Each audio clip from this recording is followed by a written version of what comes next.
Hello everyone, and welcome back.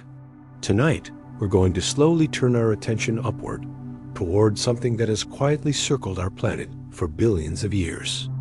We're exploring the moon, its origin, its surface, its influence on Earth, and the subtle ways this distant body shapes tides, time, and even human imagination. Before we begin, let me know in the comments where you're tuning in from tonight.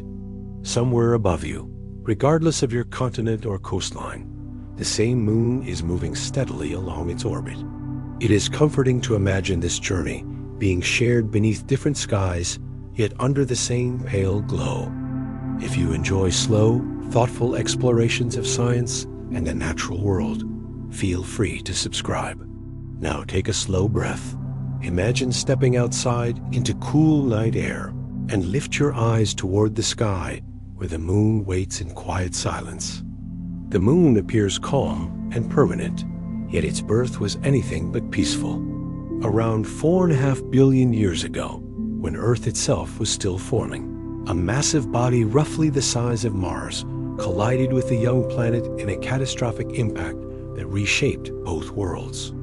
The force of that collision vaporized rock and hurled molten debris into orbit. For a time, Earth was surrounded by a glowing ring of fragmented material, slowly spiraling and clumping together under the pull of gravity. Over thousands of years, those fragments gathered into a single molten sphere.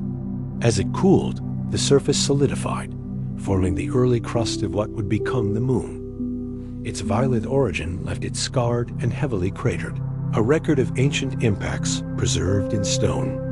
Samples brought back during the Apollo missions reveal that lunar rock shares chemical similarities with Earth's outer layers. Isotopic signatures match so closely that scientists view the moon not as a captured object, but as a body formed directly from Earth itself. Unlike Earth, however, the moon never developed a thick atmosphere.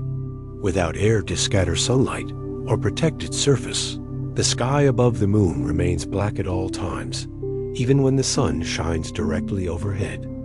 Because there is no atmosphere to regulate temperature, the lunar surface experiences extreme fluctuations. In direct sunlight, temperatures can rise above 100 degrees Celsius, while in shadow, they plunge to nearly negative 170 degrees. With no wind or flowing water to erode its landscape, the moon preserves ancient craters that formed billions of years ago. Each circular scar marks the moment when asteroids struck its surface, leaving behind evidence of the early solar system frozen in time.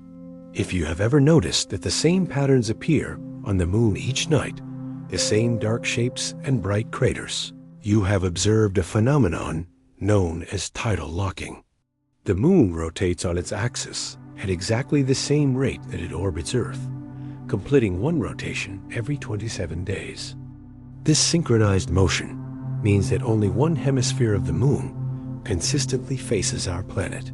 The far side, sometimes mistakenly called the dark side, receives just as much sunlight, but remains hidden from Earth's direct view due to this gravitational partnership. Tidal locking occurred gradually over millions of years.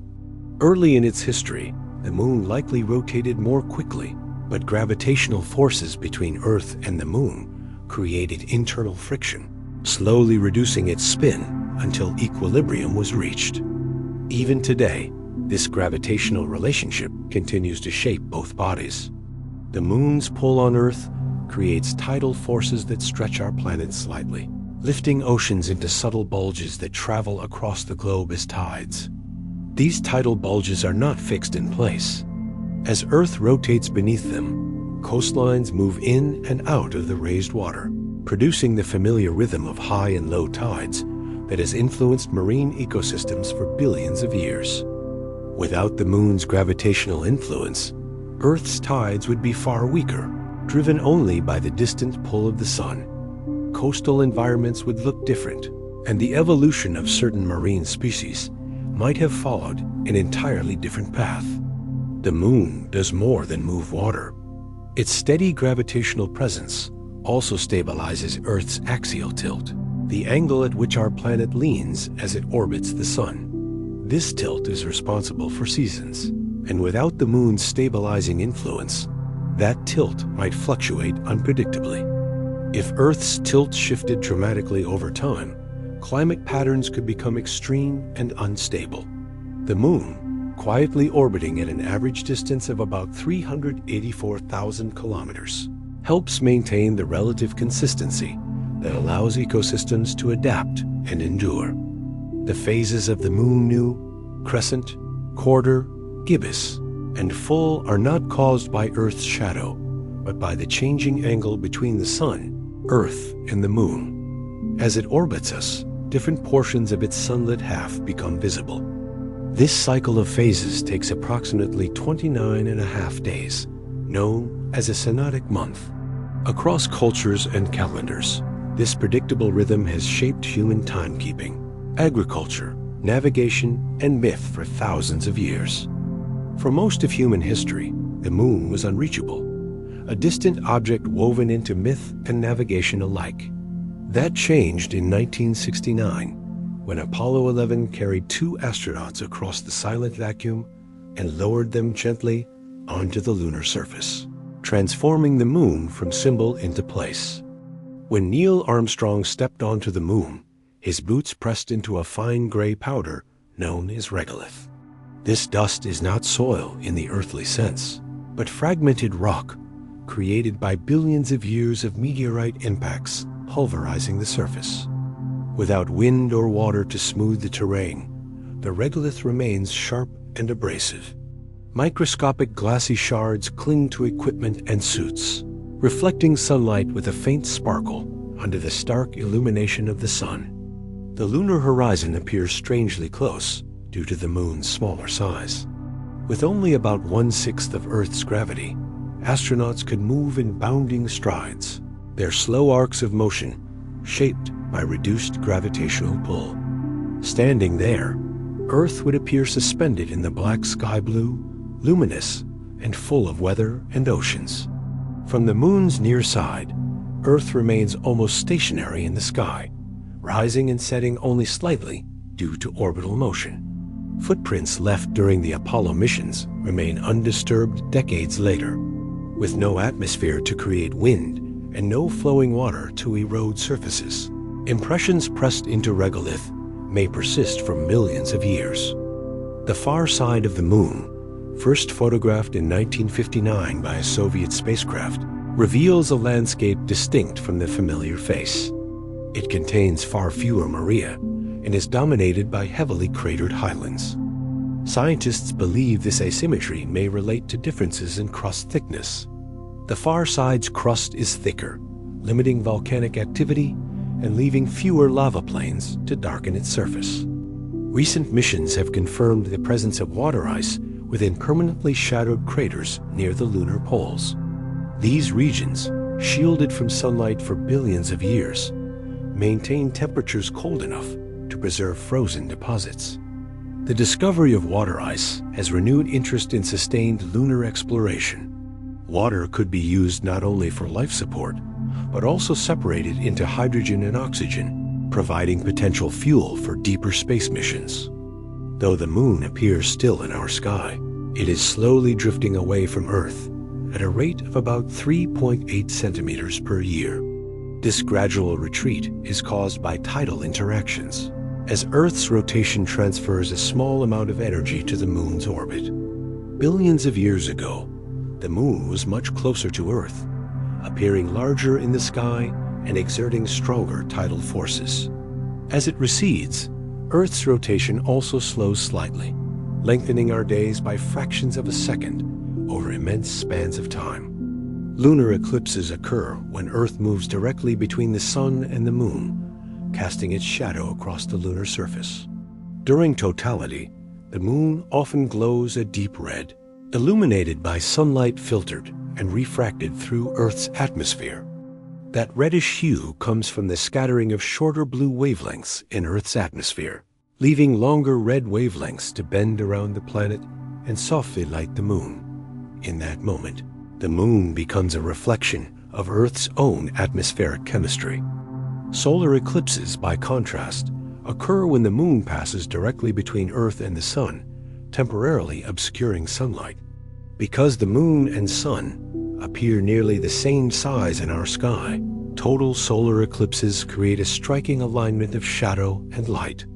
This apparent size match is a cosmic coincidence. The moon is about 400 times smaller than the sun, yet it is also roughly 400 times closer to Earth, allowing it to cover the sun's disk almost perfectly. Beneath its surface, the moon is not entirely dormant. Seismic instruments left behind by Apollo astronauts detected moonquakes, subtle tremors caused by tidal stresses, meteorite impacts, and internal thermal shifts.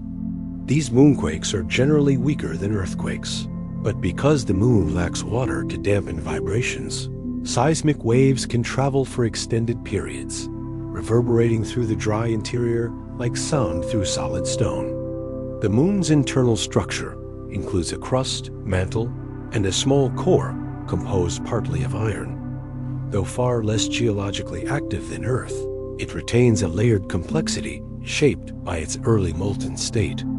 Without plate tectonics or flowing magma on the scale seen on Earth, the moon's surface remains largely frozen in time. Its craters and plains form a geological archive, preserving the memory of impacts that shaped the early solar system. Long before forests covered continents or animals walked across land, Earth's surface was dominated by oceans. In those early seas, the moon's gravitational pull created powerful tides that were far stronger than those we experience today, lifting vast volumes of water in rhythmic cycles. Because the moon orbited closer to Earth in its early history, tidal forces were amplified. Shorelines shifted dramatically each day, exposing and submerging coastal regions in patterns that may have helped concentrate organic molecules in shallow pools. Some scientists propose that these tidal cycles played a role in the chemical processes that led to life. As water evaporated in sunlit tidal flats and then returned, organic compounds could have been repeatedly concentrated, mixed, and energized. These cycles of wetting and drying may have encouraged complex molecular interactions, allowing simple building blocks to bond into longer chains. In this way, the moon's pull might have contributed indirectly to the chemistry that preceded living cells. Tides also created dynamic coastal environments rich in nutrients. As water moved in and out, it transported minerals and organic material, fostering regions of diversity where early microorganisms could adapt and evolve. Beyond tides, the moon's stabilizing influence on Earth's axial tilt may have been equally significant. By helping maintain a relatively consistent tilt over billions of years, the moon contributed to stable seasonal patterns. Without that stability, Earth's tilt might have fluctuated dramatically, producing extreme and chaotic climate shifts. Such instability could have made it far more difficult for early life to persist and adapt over long evolutionary timescales. In this sense, the moon may have acted as a quiet guardian, moderating planetary conditions, while life slowly diversified in oceans and eventually on land. Even today, marine organisms remain attuned to lunar cycles. Certain species spawn in coordination with the full moon, using its predictable phases as a biological clock embedded deep within evolutionary memory. What appears in the sky as a distant sphere of reflected sunlight may therefore be woven into the very foundations of life on Earth, its gravitational influence shaping oceans, climate, and the conditions under which biology first emerged. For thousands of years, humans have looked up at the moon and felt something shift inside them. Its steady glow against darkness has long been associated with mystery, reflection, and emotional intensity, even before science offered explanations for its physical influence. The idea that the moon affects human behavior is ancient. The very word lunatic comes from the Latin luna, reflecting the belief that full moons stirred restlessness or altered mental states. Modern scientific studies, however, have produced mixed results. While folklore often links full moons to heightened emotion or unusual behavior, Large-scale analyses have generally found little consistent evidence of dramatic psychological change. Yet subtle influences may exist, particularly through light exposure. Before artificial lighting, full moons provided significantly brighter nighttime illumination, potentially altering sleep patterns in early human societies. Recent sleep research suggests that during full moons, some individuals experience slightly delayed sleep onset and reduced deep sleep duration. The effect is modest, but measurable, hinting that human biology may still respond faintly to lunar cycles. Melatonin, the hormone responsible for regulating sleep, responds to light. Even small increases in nighttime brightness can subtly influence its release, which may explain minor changes in sleep timing around full moons. Beyond light, the moon's presence carries symbolic weight. Its cyclical phases mirror patterns of growth, fullness, and decline, which humans have long associated with emotion and transformation. Psychologically, the moon often serves as a canvas for projection. In its distant stillness, people place longing, reflection, romance, solitude, and introspection. It becomes less an object of rock and more a companion to thought. When individuals step outside under a full moon, they often report heightened awareness or calm rather than agitation. The contrast between luminous surface and dark sky creates a visual focus point that encourages quiet contemplation. In this way, the moon's psychological influence may arise not from gravity acting on the brain, but from perception itself. It shapes mood indirectly through light, symbolism, and the human tendency to find meaning in cycles. Long before telescopes or lunar landers, the moon was a story written across the night sky. Civilizations watched its phases and saw not geology, but gods, animals, faces, and omens shifting through silver light. In ancient Greece, the moon was personified as Selene, a radiant goddess driving her chariot across the heavens. In Rome, she became Luna, whose steady cycles mirrored the passage of time itself. In Chinese mythology, the moon is home to Chang'e, a figure of immortality who lives in quiet exile, accompanied by the jade rabbit. The story blends longing and light, turning a celestial body into a symbol of separation and hope.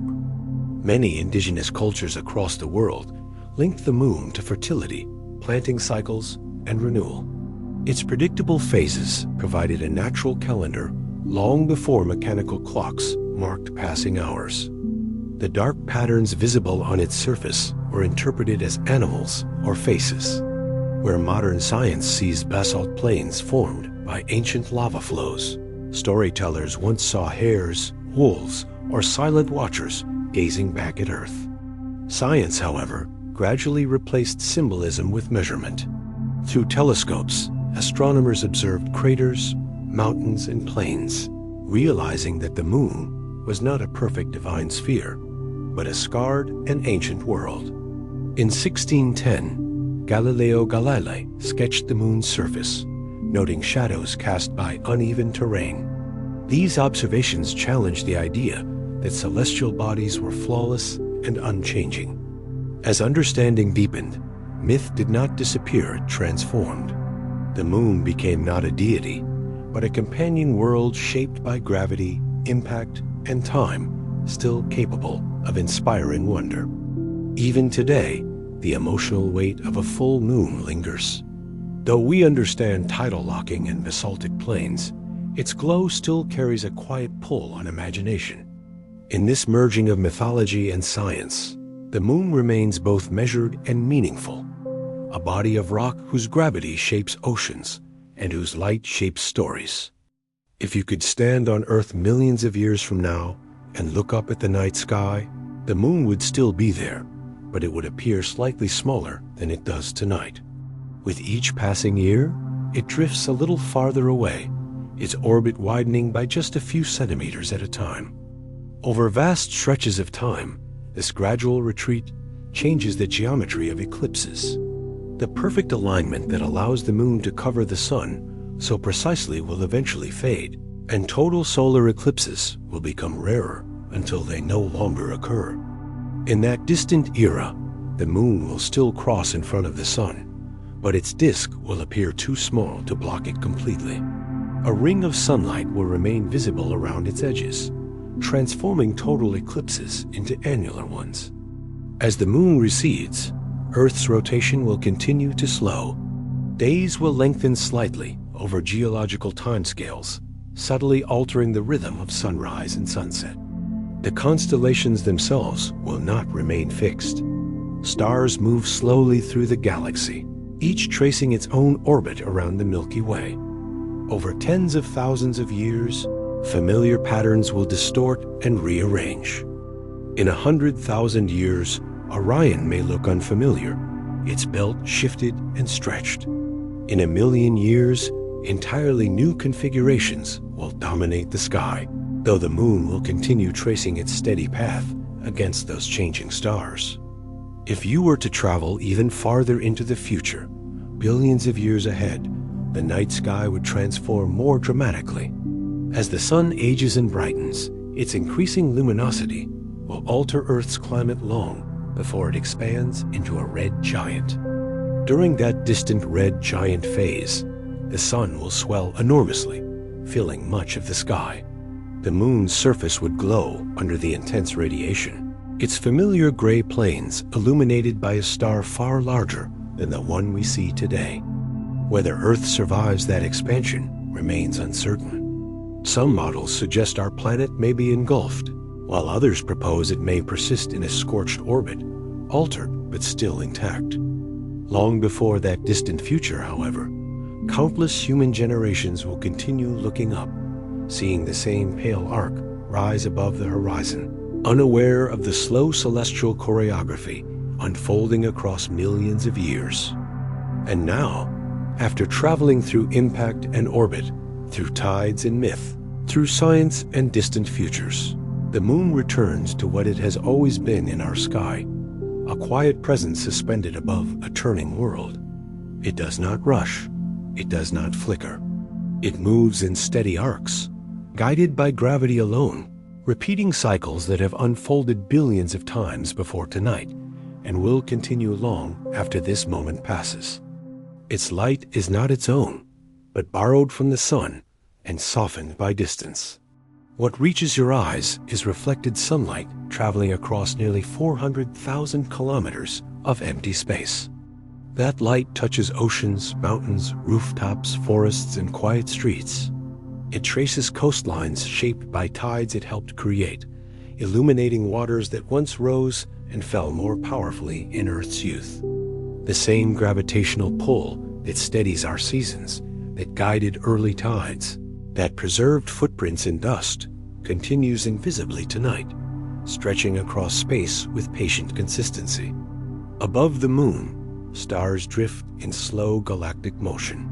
Below it, Earth rotates gently, carrying cities, forests, oceans, and sleeping continents through darkness. And somewhere beneath that sky, someone looks up, perhaps standing on a balcony, perhaps walking along a quiet road and pauses, feeling a small sense of perspective in the presence of something older than history. The moon has witnessed volcanic Earth, ice ages, migrations, civilizations rising and fading. It has reflected the glow of fires, lanterns, electric lights, and now satellites crossing the night. Yet despite all change below, its orbit remains faithful, a silent companion tracing its path without interruption. Science explains its craters, its maria, its tidal locking and slow retreat. Myth is its faces and stories. But both science and story begin with the same act, looking up. If you imagine standing outside now, breathing slowly under its pale glow, you might feel how small and vast things can exist at once, how a single sphere of rock can shape oceans and calendars and imagination. There is comfort in repetition. The moon waxes, becomes full, then wanes, never hurried, never uncertain, always returning to darkness before beginning again. And as you settle into quiet, you can remember that this same cycle has unfolded for countless generations before you, and will continue long after. Gravity holds the moon in orbit. The moon steadies Earth. Earth carries you. Everything rests within layers of motion so gradual they feel like stillness. Tonight, the sky is not empty. It is structured, balanced, interconnected by forces that stretch across space and time. The moon drifts a few centimeters farther away each year, yet to human eyes, it remains constant, steady in its silver arc. And perhaps that is its quiet gift, not dominance, not spectacle, but presence. A reminder that cycles continue, that light returns after shadow, that motion persists even when it feels imperceptible. As you rest, the moon continues its orbit. Tides shift. Earth turns. Stars move in slow spirals around the galactic center. And above it all, the moon hangs in the dark, ancient, patient, and quietly luminous, moving through space as it always has, carrying with it the story of gravity, time, and the turning world below.